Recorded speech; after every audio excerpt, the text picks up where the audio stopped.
and then I don't hit my head on that. 10 mil bolts. Has already blown up once in the past.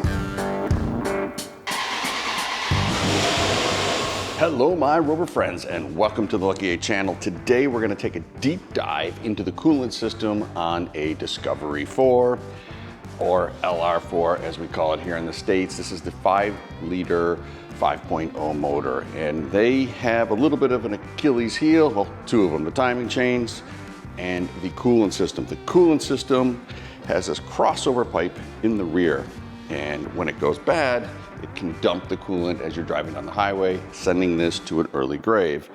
And I'm sure you guys on the internet noticed right away, this is made of aluminum, and the reason we do that is so that the seams have no chance of cracking. I'm gonna show you how to install this way in the back, which is where the nightmare starts. There's also a crossover pipe here in the front. That one's a lot easier to get to, but these little O-rings on the bottom fail, and again, early grave. And of course, since we're in there, our low temperature thermostat, I had these made to reduce the temperature a little bit by about 10 degrees. So we have an 180 degree thermostat, keep the car cooler longevity, happier motor, happier owner. And then a water pump. We're gonna do a Pro Flow water pump. All right, guys, cue the intro.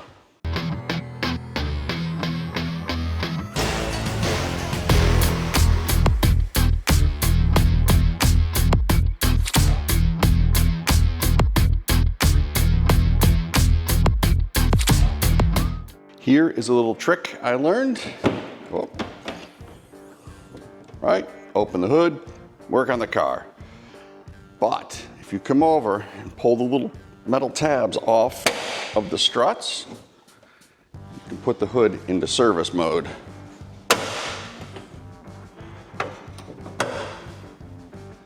There's a little lockout pin on the hood arm, and that keeps it up out of the way, allowing a ton of light to get in there, and then I don't hit my head on that. Okay, let's dive into this job. The first thing we need to do is get the little air intake upper plenum area off. 1, 2, 3, 4 hose clamps need to come off. Just a straight blade screwdriver. I'll show you how to do that. You just gotta kind of wiggle it a little bit, get them free. Like so. Pull back on the accordion a little bit, get it out of the way. And then, ooh, if I take this off even more, it comes off. Same thing on the other side, and then I'll show you how to pull this up. On top of the little plenum here is another hose clamp. Let's see if we get the camera to cooperate. There it is down there. We're gonna need to take that apart so that we can pull this back and lift it out of the way. But you have to be super careful. There is a little vacuum hose right here. We'll address that next. With the hose clamp loose, what I like to do is gently wiggle this back. Don't get over aggressive or you'll end up snapping that line I was telling you about. Kind of wiggle it up in favor to the driver's side, right-hand side, and you can access the air line. Right here is the air line. It's got this little pinch release. They're not very easy. I struggle with them a lot. But once you figure it out, you're just squeezing that together. It releases the clip. It's kind of annoying, but it is the world we live in. Now that we have that out of the way, you'll be able to visualize, oh, there's the front crossover one. It's buried in there. We're gonna have to get the real upper plenum off. And since we are doing the water pump, I'm gonna work on getting the fan shroud off and taking the fan out. First thing we want to do is remove this hose, just gently. There is a little tab over here. Don't break that. Well, I sell radiators, so go ahead and break it. But really, as your friend, be super cautious of that tab. If you snap that off, then you gotta do a whole radiator, and then you can be really upset. So we're gonna gently move that out of the way. We're gonna release the clips that hold the upper plastic piece in place. Oh, we got a little plastic snap piece there. And gently wiggle this out without breaking that. Get that plastic piece out of the way. Now we can see the fan. There is the fan nut right there. And that's the plastic piece I was telling you guys. Don't break that. All right, let's get the wrenches on the fan. It is counterclockwise to get this off. 36 millimeter is the wrench. And remember, you're gonna kind of tighten it, but in this case, it's kind of cross or reverse thread. Now the fan is free. Trust me, they don't always come off that easy. I really do recommend getting that tool. Be careful when the fan comes loose. You don't want it to hit the radiator.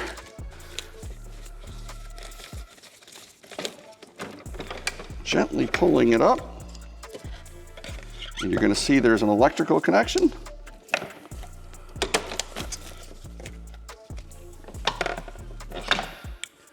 Clip it.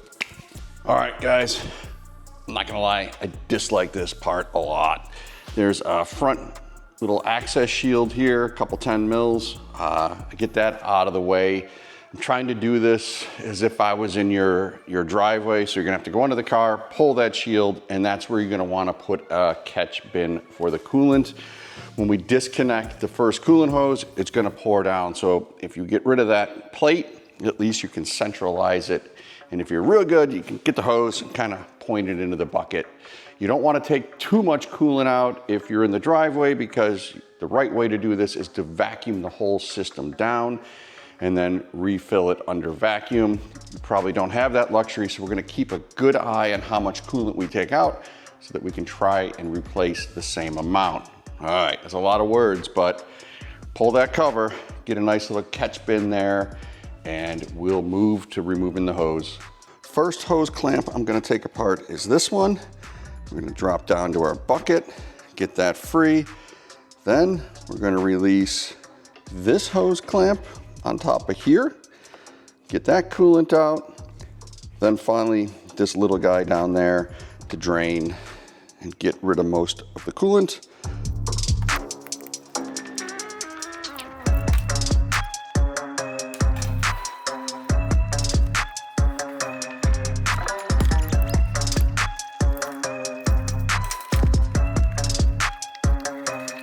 In order to get that upper hose clamp, there's this little compression fitting on a 90-degree piece of plastic hose. You want to be extra sensitive with that. All you got to do is gently push in on the retaining ring, and then the hose will slide out. As the coolant is kind of dripping out, let's remove some of these upper tubes. This is just a little slide-off clip, super easy. Pull that one apart. Get that tucked out of the way. Now we can move on to removing the upper plenum. We're gonna disconnect the fuel line. Before I do that, I make sure that the battery is disconnected. Really, guys, don't skip this step. Disconnect the battery. This is a high pressure fuel system, so if you open the door, it'll key the computer to pressurize the fuel system, spraying fuel vapors all over the place, and that's never a good thing. You might have a crispy char of a vehicle when you're done instead of a nice, cool running vehicle with new coolant pipes. So let's disconnect this battery, and then we can move on to the fuel lines. Right, that didn't take long, super easy. Put a little rag or something there, make sure it doesn't accidentally touch. Fuel crossover line is held in with T30 Torx.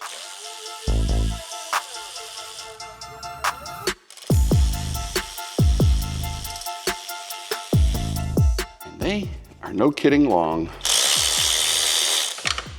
Whew, set those aside. And I'm going to get a little wrench, I believe it's a 17 mil, and loosen up the fuel rail so we can pull that out of the way.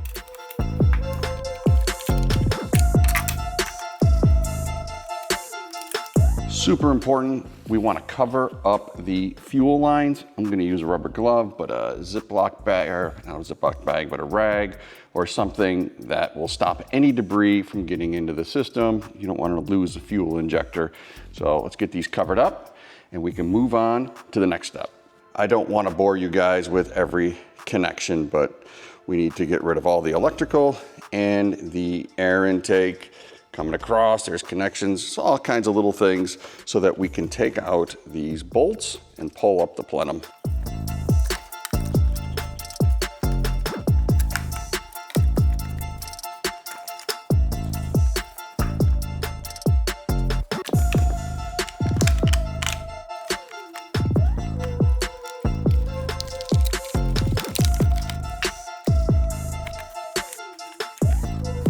We want to make sure that we get these torques out of the back.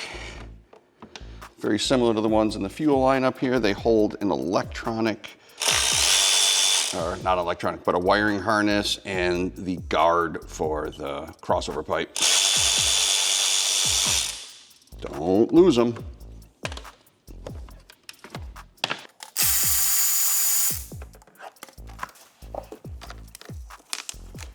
Now that that's free, we can take apart the upper plenum. 1, 2, 3, 4, 5, 10 mil bolts.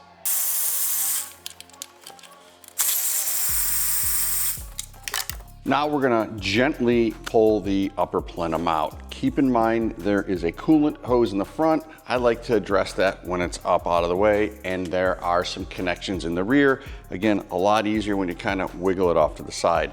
Another thing to do is make sure you're not dropping any debris. So if this is all full of garbage up here, get your shop vac out, clean up everything. We don't want it going into the intake. Dirt in intake equals boom.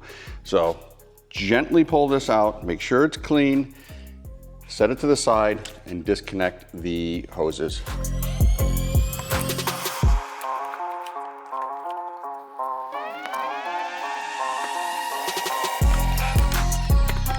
There's an electrical connection that goes to the back. Once you are able to move it out of the way, so much easier to disconnect than trying to reach your hand in here. And then here is that other coolant line I was talking about. This one has a compression fitting on it. I've popped it loose. We're gonna get the hose out of the way and replace it with a standard screw type hose clamp. Once I get this off, I'm gonna bring you guys in. We're gonna look at the intake. We're gonna take a look at all the debris, and I had a clean engine. And then we're gonna take a look at the rear crossover tube, the real reason for this job. My upper plenum area was very clean, but as you can see, there is dirt and debris everywhere. I'm gonna get the shop vac in, clean all of this out. I'm actually gonna stick the shop vac down the runners just in case something fell in there. And let's take a look at this. Anybody on the internet wanna tell me why everything has got this white color to it? Spoiler alert, that means this crossover tube in the rear, which looks pretty new, has already blown up once in the past. And you can see how it just sprayed everything on the firewalls all white. When they let go, they let go. And there's the front one. Super easy now, we got access to it. And again, while you're in there, let's do the water pump.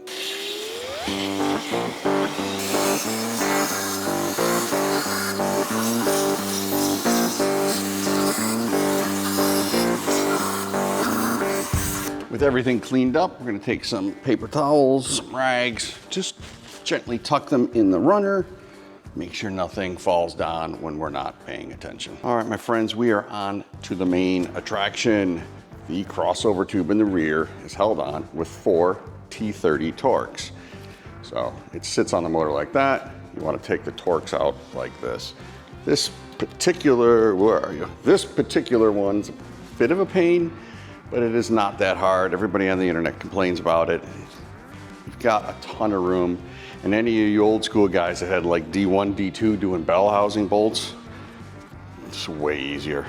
All right, we're gonna get it out. We're gonna move it up. We're gonna disconnect the hoses and the electrical connection, and then we can put the new one in after we kind of reach back there and clean everything up. There's one, that was the hard one.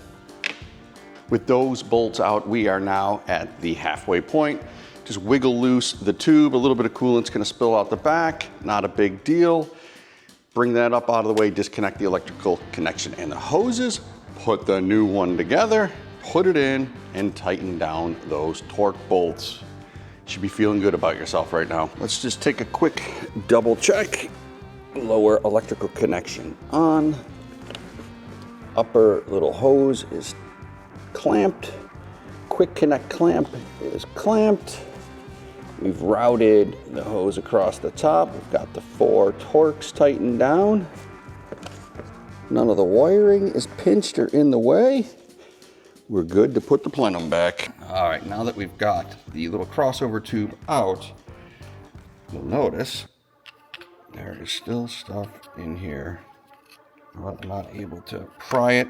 I'm gonna have to get both hands in there and gently get it out without damaging. But you can see the black ring. That is the bottom portion of the crossover tube. All right, with both hands on there, I was able to get the O-ring and the lower portion out. I'm gonna do that for both sides. I'm gonna run the shock vac in there, make sure I didn't leave any debris. Then we can move to the water pump.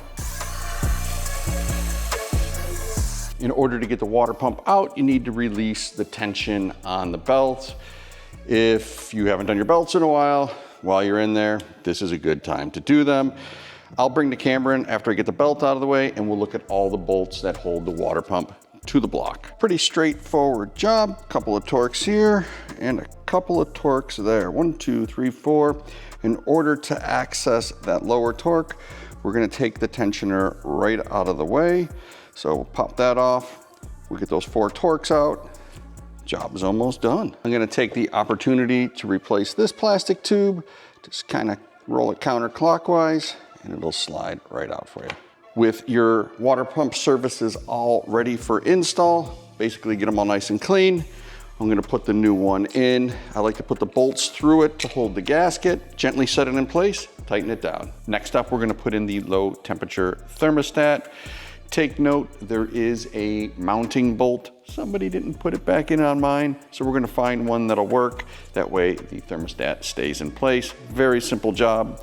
Unclip the little metal clip off the bottom hose. It's one of these, you pop that off, put it all back together and put the 2 top hoses on. Then we can start wrapping this whole job. With the thermostat in place, it is now time to put on the new crossover tube. Put a little bit of coolant on the O-rings so they gently slide in. With that in place, bolted down, don't forget the 2 Torx that go in there. We can complete the whole cooling circuit in this area, the other end of the thermostat, the upper radiator hose. Job's almost done.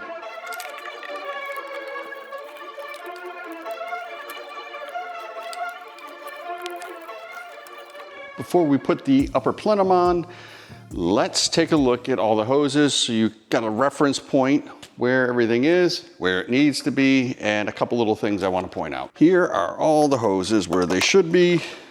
The top of the thermostat comes into the little crossover tube. Super important, make sure your crossover tube has the plug in it. If you've got a new one, you can reuse the old one, or our kit comes with a new one. The other side of the crossover tube runs to the top of the radiator.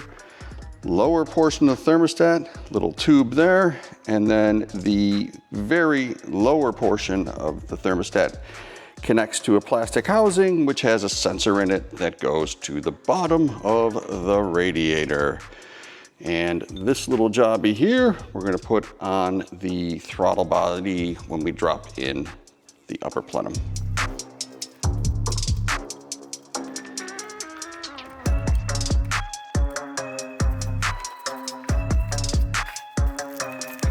Okay, now that the plenum's in place, next thing we need to do is fill the vehicle with coolant. But before you do that, just do a double check, make sure you got all your electrical connections done and your vacuum lines are in place. I like to fill the system before I put the fan in, just to see if I forgot any hose clamps. Let's get that done, and then we'll fire this car up. After a quick little fire up test, all the belts stayed where they're supposed to, all the hoses stayed where they're supposed to. I'm gonna button the whole thing up. We'll take one final look at it. Well, there you go, job done. Take your time, make sure none of the gaskets get pinched or ruined, make sure all your connections are done, and make sure that you get enough coolant back in the car. Oh, one more thing, be sure to follow for more Rover content.